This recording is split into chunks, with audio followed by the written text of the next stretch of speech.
నమస్కారం, నేను మీ కిరా కార్పీని. ఇందాకే అంబటి రాంబాబు దాని ముందు 2 ఆయన పెట్టాడు. ఆయన కౌంటర్గా నేను 2 వీడియోలు చేయడం జరిగింది. ఈరోజు మళ్ళీ ఒక ప్రెస్ మీట్ పెట్టాడు. ఏం మాట్లాడాడు నా గురించి అనేది ఒకసారి విందాం. సీమరాజైనా సింహరాజైనా కిరా కార్పి అయినా కిరికిరి కిష్టయ్య అయినా ఎవరైనా చట్టం ముందు సమానమే అనేది అంబటి రాంబాబు ఏమన్నాడు మీరు సరిగ్గా విన్నారని నేను అనుకుంటున్నాను. సింహరాజైనా కిరా కార్పి అయినా కిరికిరి కిష్టయ్య అయినా చట్టం ముందు అందరూ సమానమే అంటున్నాడు. నేను అదే అంటున్నా. సంజు అయినా సుక్కు అయినా అంబటైనా కొంపటైనా చట్టం ముందు తప్పు చేస్తే శిక్షకి అర్హులే. ఎవరు విచ్చలవిడిగా మాట్లాడినా 100% వాళ్ళు శిక్షకి అర్హులు, శిక్షను అనుభవిస్తారు. దానికి ఉదాహరణ చేబురోలు కిరణ్ అనుచిత వ్యాఖ్యలు చేశాడు. కూటమి అతన్ని వెనక్కేసుకొని రాలేదు, దానికి శిక్ష అనుభవించాడు, కేసు నడుస్తుంది. దాన్ని ఎవరో కూడా సమర్థించడం లేదు. దానికి ఎందుకు గట్టిగా అరుస్తున్నావు? అది కాదు, ఇంకోసారి ఇది చూడండి. నేను మొన్నే చెప్పా, 1000 రూపాయలు ఇస్తే ఇతను వచ్చి వెనక నిలబడతాడు. ఈ పక్కన చూడండి, ఇంకొక వ్యక్తి ఉన్నాడు. ఇతను క్లాక్ టవర్ సెంటర్ అనంతపురం దగ్గరికి వెళ్ళి అధికారం చేతిలో ఉంది కదా అని విచ్చలవిడిగా పోలీస్ సెక్యూరిటీని ఇతరత్ర సెక్యూరిటీలు పెట్టుకొని బలుపుతో అక్కడికి వెళ్ళి పడిటాల శ్రీరాములు రా నీ సంగతి తేలస్తా తొడగొడుతున్నా అని చెప్పిన వ్యక్తి. అది ఎంత పెద్ద తప్పు అనేది ఆ రోజుల్లో కూడా వైరల్ అయింది. ఆ వ్యక్తిని తీసుకొచ్చి వెనక నిలబెట్టుకొని ఉన్నాడు మన అంబటి రాంబాబు. ఇక్కడ మీరు బాగా గమనిస్తే ఈ పిక్చరైజేషన్లో ఇలా చూడండి, లంబు ఇక్కడ చూస్తే జంబు, మధ్యలో మన్మథ సింబు. ఇంకా నేను ప్రత్యేకంగా దీని గురించి నేను విధిశీకరించను, విశ్లేషించను. ఇక్కడ ఒకటి చూడండి, ఇతను ఎంత ఆనందపడతాడు. చూడు, కిరికిరి కిష్టయ్య అనగా అంత ఆనందం. పాపం కిరికిరి కిష్టయ్య అంటే పాప మనోడికి ఎంత ఆనందమో. ఎందుకంటే 1000 రూపాయలు తీసుకున్నాడు కాబట్టి అక్కడ నవ్వాలి, నవ్వకపోతే ఏడిపిస్తారు. కాబట్టి ఇతను న్యాయం చేశాడు. ఇదంతా ఒక బృందం. ఈయన వచ్చేసి senior and sincere lawyer, and ఈయన వచ్చేసి చూడండి దీర్ఘంగా ఆలోచిస్తున్నాడు. ఈయన వచ్చే జూనియర్ లాయర్. వీళ్ళిద్దరిని చూస్తుంటే నన్ను క్షమించాలి, నాకు శంకర్ దాదా MBBS సినిమాలో చిరంజీవి గారు శ్రీకాంత్ గారు గుర్తుకొస్తారు. వాళ్ళ అమ్మా నాన్నగారు పట్నంకి వచ్చేసరికి ఈ రౌడీయిజం దాదాయిజం తెలిస్తే ఎక్కడ హట్ అయిపోతారో, ఆరోగ్యం దెబ్బతింటుందని అప్పటికప్పుడు వాళ్ళు ఈ కోట్లు వేసుకొని, అదే మన డాక్టర్ కోట్లు వేసుకొని అప్పటికప్పుడు పేషెంట్లని అప్పటికప్పుడు వీల్ చైర్లని వీలున్నంత వరకు క్రియేట్ చేసి వాళ్ళ అమ్మ రాగానే ఒక పేషెంట్ వస్తాడు, డాక్టర్ నాకేమైందని ఇటు పెట్టుకో స్లబాహిస్ను కవాహదిర్వసిదం, డాక్టర్ దీనికి చికిత్స లేదు అనగానే వాళ్ళమ్మ చూసారా అండి మన అబ్బాయి ఎంత ఎదిగిపోయాడు అంటే ఇలా క్రియేట్ చేశారు. వీళ్ళు కూడా అంతే టక్క జనాల్లోకి వచ్చేసి ఒక కోట్ వేసేసుకొని, నేను దయచేసి క్షమించాలి, నేను ఏ లాయర్ని కూడా తప్పుగా మాట్లాడట్లేదు. న్యాయవాద వృత్తిలో ఉన్నటువంటి ప్రతి లాయరు నాకు ఒక దేవుడితో సమానం. నేను వకీల్ సాబును 100 సార్లు చూసుంటాను. అదేవిధంగా మన జై భీమ్ అనే సినిమాని లెక్కే లేదు, అన్నిసార్లు చూసి ఏడ్చుకున్న సందర్భాలు కూడా ఉన్నాయి. ఎందుకంటే ఎవరైనా ఇబ్బందుల్లో ఉంటే, ఫీజు కట్టని పరిస్థితుల్లో ఉన్నా కూడా ఫీజు కట్టి మగ్గిపోతున్న కేసులో కుటుంబాలు చచ్చిపోతుంటే వాళ్ళ వైపున వెళ్ళి నిలబడి సెక్షన్ల మీద సెక్షన్లు తీసుకొచ్చి నిరుపేద నుంచి ఇబ్బంది పడుతున్న మహిళల వరకు కేసులు వాదించి నిలబెట్టిన సంస్థ ఈ భారతదేశంలో న్యాయవాద వృత్తి ఉంది. కాబట్టి నేను ఎవరిని కించపరచట్లేదు, నేను ఎవరిని తప్పుగా అనట్లేదు. ఇతను మాత్రం ఎందుకు అంటున్నానంటే చిన్న ఉదాహరణ చెప్తున్నాను. ఈయన నిజంగా గౌరవనీయులైనటువంటి న్యాయవాద వృత్తిలో ఉంటే, నాయకుడు అయ్యి ఉంటే, నాయకుడు అవ్వాలి అనుకుంటే అసెంబ్లీలో చట్టసభ శాసనసభ అందరూ చూస్తున్నటువంటి సభలో భువనేశ్వరి గారిని ఈ అంబటి రాంబాబు అనే వ్యక్తి ఎలాంటి అనుచిత వ్యాఖ్యలు చేశాడో నాకు చూపించ బుద్ధి కావట్లేదు. మీరు ఒకసారి యూట్యూబ్లోకి వెళ్ళి చూడండి. ఆ రోజు వల్లభనేని వంశీ మాట్లాడేటప్పుడు వెనక నుంచి ఇతను వాయిస్ కూడా వినబడుతుంది.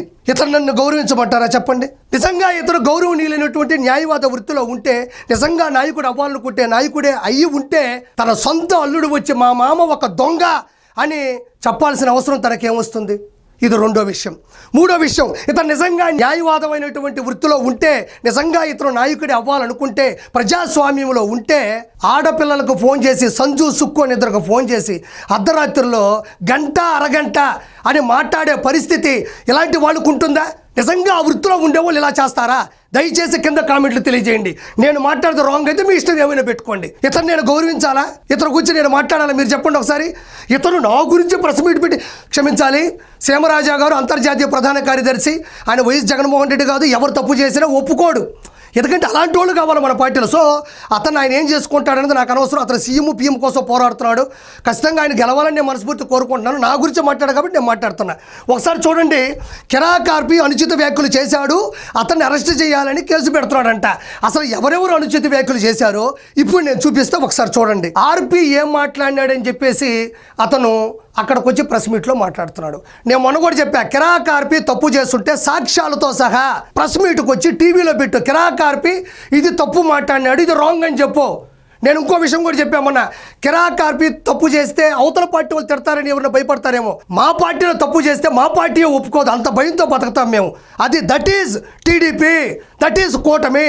ఇప్పుడు చూడు అంబటి రాంబాబు సూటిగా నీకే ఇది చూడండి, నేను చాలా ఫాస్ట్గా తొలగిస్తాను. ఎందుకంటే ఇవి ఆ రోజుల్లో వర్రా రవీందర్ రెడ్డి చేత సజ్జల భార్గవ రెడ్డి, సజ్జల రామకృష్ణారెడ్డి అని ఇద్దరు దొంగలు వాళ్ళిద్దరు పెట్టించినటువంటి ఇవి అప్పట్లో పోస్టులు సంచలనమైన, జనాలు కూడా చాలా బాధపడ్డారు. చూడండి, ఇదొకటే ఎక్కువసేపు ఉంచడం, ఇదొకటే ఎక్కువసేపు ఉంచడం. ఇదిగో వర్రా రవీందర్ రెడ్డి, ఇదిగో నా భార్య ఓయో రూములో దొరికింది అని చెప్పి ఇదిగో శ్రీనివాసరెడ్డి వర్రా అని పెట్టాడు. ఇదిగో అంబటి రాంబాబు ఇది కూడా చూడు ఎంత దారుణంగా ఉంటుందో. ఇడది ఇది కూడా చూడు వర్రా, ఇది కూడా చూడు వర్రా, ఇది కూడా చూడు ఎవరెవరో పెట్టారు. ఇదిగో ఇది కూడా చూడు, లింగారెడ్డి రాజశేఖర్ రెడ్డి, ఇదిగో కళాసాగర్ రెడ్డి వనిత, కళాసాగర్ రెడ్డి వింత, ఇదిగోడు ఇటు చూడు ఇటు చూడు. ఇవన్నీ కూడా ఇప్పుడు చెప్పు రాంబాబు, ఇవన్నీ మాట్లాడింది వైఎస్ఆర్సీపీలో పేటీఎం డాగ్స్, అది అందరికీ తెలుసు. వర్రా రవీందర్ రెడ్డి కావచ్చు, ఆ రాజశేఖర్ రెడ్డి కావచ్చు, మిగతా వాళ్ళు ఎవరైనా కావచ్చు. నా భార్య గురించి కూడా అసభ్యంగా మాట్లాడినారు. ఆ పోస్టు నేను నీకు చూపించిన. ఇప్పుడు నేను నిన్నేం అడుగుతానంటే, నువ్వు న్యాయవాద వృత్తిలో ఉన్నావు కదా, కిరాక్ ఆర్పి తప్పు చేస్తే చట్టరీత్యా శిక్ష పడాలి సమానం అన్నావు కదా. వీళ్ళందరికీ కూడా నా తరపున నేను కారు వేసుకొని నెక్కించుకుంటా, టిఫిను కాఫీలు టీలు ఫీజులు అన్నీ నేనే పెట్టుకుంటా. వీళ్ళందరికీ కూడా దయచేసి నువ్వు న్యాయం చెయ్యి. ఈ పోస్టులు ఎవరు పెట్టారో, నా భార్య గురించి కావచ్చు, నారా బ్రాహ్మణి గారి గురించి కావచ్చు, భువనేశ్వర్ గారి గురించి కావచ్చు, అదేవిధంగా రాయపోటి అరుణ గారి గురించి కావచ్చు, ఎవరి మీదైనా ఏదైతే అనుచిత వ్యాఖ్యలు చేస్తూ పోస్టులు పెట్టారో వాళ్ళందరికీ కూడా నువ్వు నిజంగా న్యాయవాద వృత్తిలో ఉంటే, గౌరవనీయులు అంబటి రాంబాబు గారు అయితే వీళ్ళందరికీ కూడా నేను ఫీజు కడతా. ఈ పోస్టులన్నిటికీ నీకు దమ్ముంటే వీటన్నిటిని కూడా వాదించి వీటిని గెలిపించమని మనస్ఫూర్తిగా నేను కోరుకుంటుండా. ఇవన్నీ ఎవరు చేశారు? మీ వాళ్ళు కాదా? ఇంతకన్నా దారుణంగా కిరాక్ ఆర్పి మాట్లాడతాడా? ఇంత దారుణంగా కిరాక్ ఆర్పి పోస్టులు పెడతాడా? మా గౌరవం ఉంది. మా పార్టీ ఉదయం నుంచి సాయంత్రం ఒక బార్డర్ చెప్తారు, ఒక ఫెన్సింగ్లో ఉండాలి. మేము ఎట్టబడితే అట్ట మాట్లాడితే మా పార్టీయే మమ్మల్ని ఇబ్బంది పెడుతుంది, మా పార్టీయే మమ్మల్ని దారుణంగా బయటైనా దోసేస్తారు తప్ప కిరాక్ ఆర్పి కాదు. ఎవ్వడు తప్పు చేసినా టీడీపీ పార్టీ కూటమి ఒప్పుకోదు. ఇక్కడ వరకు ఒకటి సమంజనీయమని ఒక విషయం. రెండోది ఇంకొకటి ఉంది, వీడియో చూద్దాం. ఈరోజు చూస్తే నిన్ననే రాంబాబు పెట్టేటువంటి ప్రెస్ కాన్ఫరెన్స్ పెట్టి వీళ్ళు తీసినవన్నీ చూస్తే ప్రతి ఆ బూతులు తిట్టే ప్రతి గాడిదను చంద్రబాబు నాయుడు లోకేష్ పక్కన నిలబెట్టుకుని ఫోటోలు తీసుకుని ఎంకరేజ్ చేసిన వాళ్ళని బాగా చేస్తున్నావు బేష్ అని. మన ఇక్కడ ఎవడన్నా అలాంటి తట్టుకోలే కడుపుతో ఎవడన్నా అభిమాని ఎవరన్నా బయట తిట్టే ఎవరినైనా మనం ఎంకరేజ్ చేసినట్టు కానీ సీనియర్ నాయకులు ఉన్నట్టు ఒక్కటి చూపండి. ఇక్కడ ఇతని పేరేనయ్యా సజ్జల రామకృష్ణారెడ్డి, ప్రముఖ సలహాదారుడు జగన్మోహన్ రెడ్డికి. ఇతను ఎప్పుడు ప్రజాస్వామ్యంలో ఓట్ల మీద గెలిచిన వ్యక్తి కాదు. ఇతను చీఫ్ ఎడిటర్గా, జూనియర్ ఎడిటర్గా రకరకాల పత్రికల్లో పనిచేశాడు. ఇక్కడ తీసుకొచ్చి పెట్టుకున్నాడు. ఈయన ఏమంటున్నాడంటే, మీకు ఒక విషయం చెప్పాలి, నన్ను గాడిద అన్నాడు. ఓకే, సీమరాజును గాడిద అనుకుంటారు, అది వాళ్ళ పార్టీ, నాకు సంబంధం లే. నన్ను కిరాక్ ఆర్పి చంద్రబాబు నాయుడు గారితో లోకేష్ గారితో ఫోటో దిగాడు. యాస్, నా గాడ్ ఫాదర్లు, నాకు చాలా ఇష్టమైన వాళ్ళు, విలువలు విజనరీ ఉన్నవాళ్ళు, విలువలు విశ్వసనీయతో ఉండేటువంటి రాజకీయం చేయాలనుకునే వాళ్ళు. కాబట్టి నేను వాళ్ళ బార్డర్లో ఉన్నా, నేను ఫోటో దిగినా నాకు దేవుళ్ళతో సమానం. పక్కన పెట్టి నన్ను గాడిద అన్నాడు. అంటే నేను ఎదిరిస్తే, ప్రశ్నిస్తే, ఇది తప్పు అని నిలదీస్తే నేను గాడిద అయితే, ఇదే సజ్జల రామకృష్ణారెడ్డి 2019 నుంచి 2024 మధ్యన అందరు ఎమ్మెల్యేల చేత, ఎంపీల చేత, కేబినెట్ మినిస్టర్ల చేత స్వహస్తాలతో స్క్రిప్ట్ రాసి బూతులు తిట్టమని పేపర్లో పంపించేవాడు. ప్రతి ఒక్కరిని మీరు గమనిస్తే, రోజా ఒక మీటింగ్లో పెద్ద బహిరంగ సభలో నిలబడుకుంటే చెవులో ఒక ఆయన వచ్చి చెప్తాడు, రోజా గారు చంద్రబాబు నాయుడు గారిని విచ్చలవిడిగా తిట్టమంటున్నాడు జగన్మోహన్ రెడ్డి. అది ఎవరు పంపించింది? సజ్జల రామకృష్ణారెడ్డి.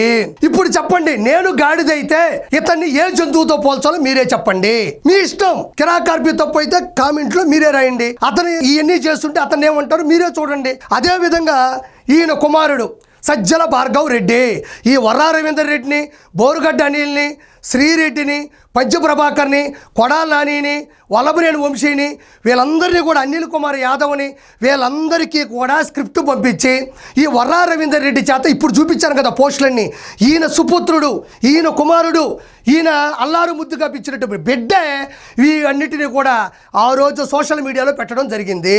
నేను ఈరోజు ఒక మాట మాట్లాడుతూ ఉండా, ఐపాక్ టీం నడిపినటువంటి నీ కొడుకు, నీ కుమారుడు, నీ సుపుత్రుడు సజ్జల భార్గవ్ రెడ్డి మంచివాడే అయితే, తెలివైన వాడే అయితే, అరాచకం చేయనోడే అయితే ఈరోజు ఎందుకు కనపడటం లేదు? ఈరోజు ఎందుకు ప్రెస్ మీట్లు పెట్టట్లేదు? ఈరోజు ఎందుకు జనాల్లో కనపడటం లేదు? యాడికి పోయినాడు? ఏ కలుగులో దాక్కున్నాడు? తప్పు చేశాడు కాబట్టే శిక్ష అనుభవించాల్సి వస్తుందని ఏ కలుగులో ఎలుకలాగా దాక్కున్నాడో సమాధానం చెప్పాలి. నీ కొడుకు చేసిన అరాచకాలకి, నీ కొడుకు చేసినటువంటి ఇబ్బందిమైన పనులకి, నీ కొడుకుకి నన్ను గాడిదైతే నీ కొడుకుకి ఏం పేరు పెట్టాలో నువ్వే నాకు సవాల్ విసురు. వీళ్ళందరినీ పెంపొందించి ఈ విధంగా అవమానంగా, అమానుషంగా పోస్టులు, బూతులు, మార్పింగ్ ఫోటోలు చేసింది నువ్వు, నీ కొడుకు. 151 5 పోయినాయి, 2 ఒకట్లు మిగిలినాయి. ఆ 2 ఒకట్లే నువ్వు, నీ కొడుకు. ఈయన చెప్తున్నాడు, మేము ఎప్పుడు కూడా ఎవరి గురించి బూతులు మాట్లాడినా మేము క్షమించము అంటున్నాడు. ఎందుకు క్షమించలేదు మీరు? శ్రీరెడ్డి, బోరుగడ్డ అనిల్, పంచప్రభాకరు వీళ్ళందరూ లక్షల లక్షల లక్షల బూతులు మాట్లాడుతూ ఉంటే ఏ రోజైనా ఖండించారా? వీళ్ళకి మాకు సంబంధం లేదన్నారా? పోనీ వాళ్ళని పిలిపించో కోటింగ్ ఇచ్చారా? పోనీ వాళ్ళకు వార్నింగ్ ఇచ్చారా? ముంబైకి వెళ్ళి కాదంబరి, జత్వాని హీరోయిన్ పట్టుకొని వచ్చినప్పుడు ఇక్కడ దరిదాపుల్లో ఉండే వాళ్ళని పట్టుకురాలేరా? వీళ్ళందరినీ పెంచి పోషించి భోజనాలు పెట్టి డబ్బులు ఇచ్చి వాళ్ళందరినీ కూడా ముందు స్థాయికి తీసుకొచ్చింది నువ్వు, నీ కొడుకే.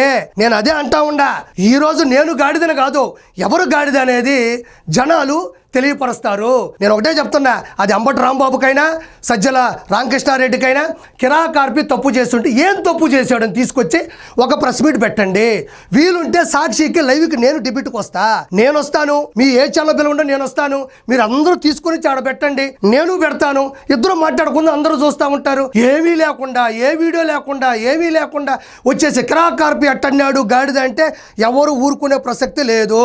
నేను ఇప్పుడు కూడా చెప్తా ఉండా, కిరాక్ ఆర్పి ఎవరికి భయపడ్డు, కిరాక్ ఆర్పి ఎటువంటి బూతులు మాట్లాడు, కిరాక్ ఆర్పి ఒక బౌండరీలో ఉంటాడు. ఎందుకంటే మా ఇంట్లో కూడా ఆడవాళ్ళు ఉన్నారు. దయచేసి ప్రజలారా ఈ వీడియో చూసి మీ అమూల్యమైనటువంటి కామెంట్లు కింద పెట్టండి.